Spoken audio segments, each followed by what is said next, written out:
things are much more complicated today. Well, totally. I think the days when a great driver in a less great car will produce a result are getting slimmer and slimmer. But it's all about the package.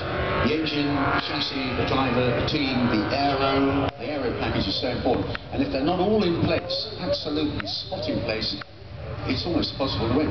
Right. So, unless it rains, of course, that's the big difference. Once it rains, that separates the men from the boys. Right. As they say, the great equalizer, but it isn't so much an equalizer as it is, it just provides the opportunity for unusual things to happen, and they often do in the wet. We have no wet problems here this year, that's for sure. Beautiful conditions, couldn't be any better, and presumably Sir John is enjoying himself thoroughly out there.